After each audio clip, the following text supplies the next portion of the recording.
নমস্কার বন্ধুরা, অনুভব রান্নাঘরে সবাইকে স্বাগত জানাচ্ছি। বন্ধুরা, শীত মানেই নানা রকমের পিঠাপুলির উৎসব, আর তার মাঝে কিন্তু চিতই পিঠা আমাদের সবার মাঝখানে একটি বিশেষ জায়গা করে নিয়ে বসে আছে। তো আজকে আমি খুবই সহজ উপায়ে মাত্র এক বাটি আতপ চাল দিয়ে তৈরি করে দেখাবো আপনাদের চিতই পিঠা রেসিপি। যে কেউ কিন্তু একবার দেখলেই বানিয়ে ফেলতে পারবেন। আসুন তাহলে দেখে নিন বন্ধুরা আমার আজকের এই রেসিপিটি। তো বন্ধুরা দেখুন, চিতই পিঠা বানানোর জন্য আমি এখানে এই মাঝারি মাপের একটা বাটির এক বাটির মতো আতপ চাল 1 ঘন্টা আগে খুব ভালো করে ধুয়ে ভিজিয়ে রেখেছিলাম। তবে এখানে কিন্তু আপনারা আতপ চালের পরিবর্তে সিদ্ধ চাল দিয়েও পিঠাটা তৈরি করতে পারেন। সেক্ষেত্রে সিদ্ধ চালটাকে কিন্তু 5 থেকে 6 ঘন্টার মতো ভিজিয়ে রাখতে হবে। তবে চিতই পিঠা কিন্তু বেশি ভালো লাগে এই আতপ চাল দিয়েই করলে। এবার আমি একটি মিক্সিং জার নিয়ে নিয়েছি, আর জারের ভিতরে এই আতপ চালগুলোকে দিয়ে দেবো। এবার আমি চালটাকে পেস্ট করে নেব, আর সেই জন্য যে বাটিটা মেপে আমি চালটা নিয়েছিলাম সেই বাটিরই হাফ বাটি একেবারে হালকা উষ্ণ গরম জল দিয়ে দেব। প্রথমে কিন্তু একবারে বেশি জল দেব না, প্রয়োজন মতো পরে অল্প অল্প জল দিয়ে ব্যাটারটা তৈরি করে নেব। এবার আমি চালটাকে একেবারে চন্দনের মতো করে মিহি করে একেবারে পেস্ট করে নেব। আতপ চালটাকে আমি খুব সুন্দর একেবারে মিহি করে পেস্ট করে নিয়েছি। আর এবার একটি বড় জায়গার ভিতরে আমি চালের ব্যাটারটিকে ঢেলে নিচ্ছি। আর এবার আমি আপনাদের দেখিয়ে দিচ্ছি যে চালটাকে ঠিক কতটা মিহি করে বেটে নিতে হবে। এই যে দেখুন বন্ধুরা, ঠিক এরকমই কিন্তু একদম ক্রিমের মতো করে চালটাকে পেস্ট করে নিতে হবে। এই যে দেখুন, এবার আমি ব্যাটারটিকে ফাইনালি তৈরি করে নেব, আর সেই জন্য এর ভিতরে দিয়ে দেবো আরেকটু উষ্ণ গরম জল। তবে প্রথমবার যে আমি গরম জলটা দিয়েছিলাম তার থেকে কিন্তু এই জলটা একটু বেশি গরম হতে হবে।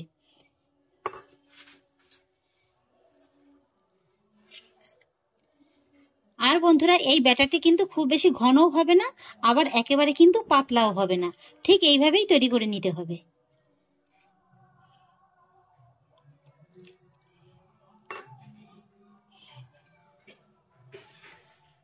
চালের ব্যাটারটিকে আমি খুব ভালো করে তৈরি করে নিয়েছি, আর ফাইনালি এবার আমি এর ঘনত্বটা আপনাদের দেখিয়ে দিচ্ছি।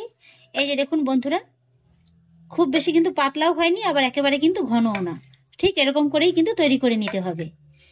এই যে দেখুন, চামচের পিছনটা দেখুন, খুব সুন্দর কিন্তু একটা পাতলা লেয়ারের মতো পড়েছে। এইভাবে একটু আঙ্গুল দিয়ে টেনে দেখবেন। এই যে দেখুন, হালকা কিন্তু একটা প্রলেপের মতো পড়েছে।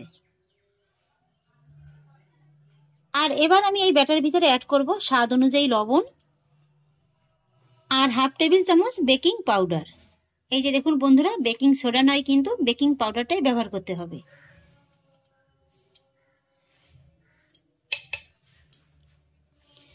এখানে যদি আপনারা বেকিং পাউডারের পরিবর্তে বেকিং সোডাটা ব্যবহার করেন তাহলে কিন্তু সেই পিঠের কালারটা একটু অন্যরকম হয়ে যায়, আর তাছাড়া খেতেও কিন্তু ততটা ভালো লাগে না।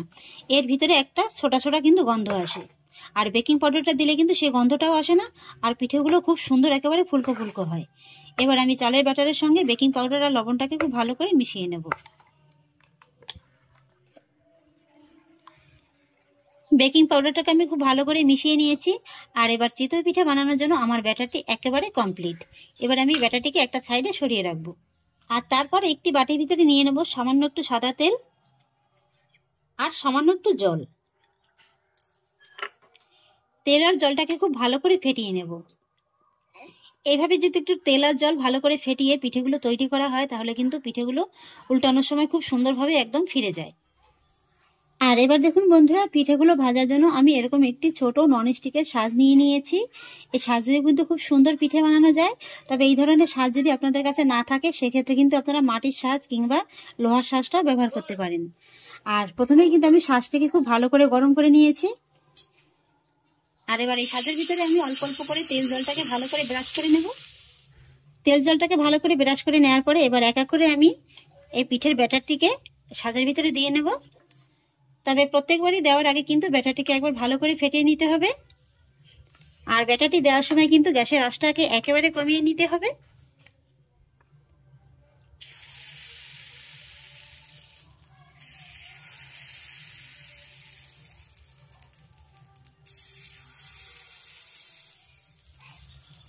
ব্যাটারটিকে আমি সাজের ভিতরে খুব সুন্দর করে দিয়ে দিয়েছি, আর এবার ঢাকা চাপা দিয়ে একেবারে কম আঁচে আমি পিঠাটিকে তৈরি হতে সময় দেব বড়জোর 3 থেকে 4 মিনিটের মতো। এই 3 থেকে 4 মিনিটের ভিতরে কিন্তু পিঠাটা খুব সুন্দরভাবে তৈরি হয়ে যাবে। ফিরে এলাম 3 থেকে 4 মিনিট বাদে। এবার পিঠের ঢাকাটাকে তুলে নিচ্ছি। এই যে দেখুন বন্ধুরা, পিঠেগুলো কত সুন্দর একেবারে ফুলকো ফুলকো হয়েছে। দেখে বোঝাই যাচ্ছে যে এগুলো পিঠে নয়, যেন এক একটা তুলোর বল হয়েছে। দেখুন কত সুন্দর হয়েছে। আর চামচ দেওয়ার আগেই কিন্তু দেখুন কত সুন্দর পিঠেগুলো একেবারে একদম উঠে আসছে।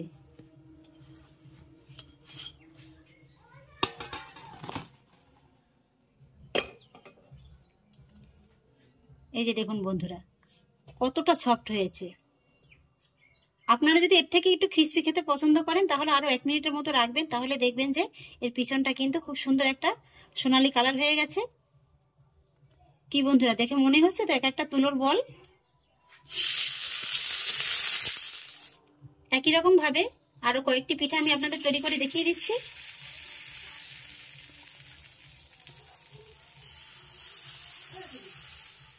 আবারও একই রকম ভাবে ঢাকা চাপা দিয়ে রাখবো।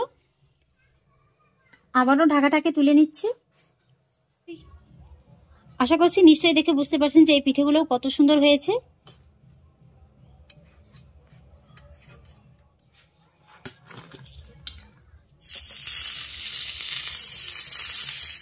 একই রকম ভাবে আমি বাকি সব পিঠেগুলোকে ভেজে নেব।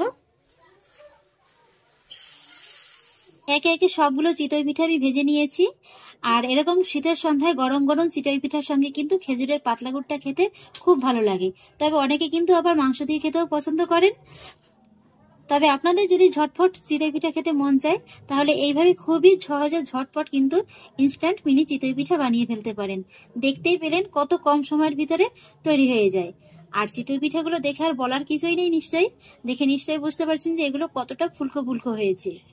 এই যে দেখুন, দেখে মনে হচ্ছে যেন এক একটা তুলোর বল। এই যে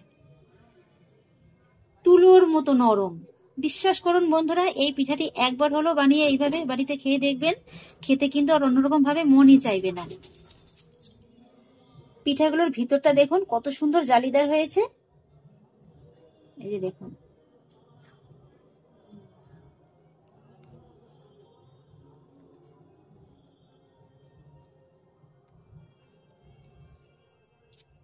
আশা করি নিশ্চয়ই দেখে বুঝতে পারছেন যে পিঠাগুলো কতটা জালিদার হয়েছে। তাহলে আশা করছি বন্ধুরা আমার আজকের এই মিনি চিতই পিঠা রেসিপিটি আপনাদের খুব ভালো লেগেছে।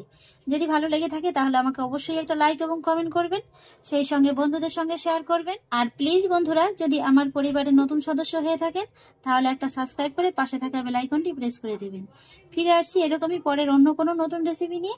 সবাই ভালো থাকুন, সুস্থ থাকুন, ধন্যবাদ।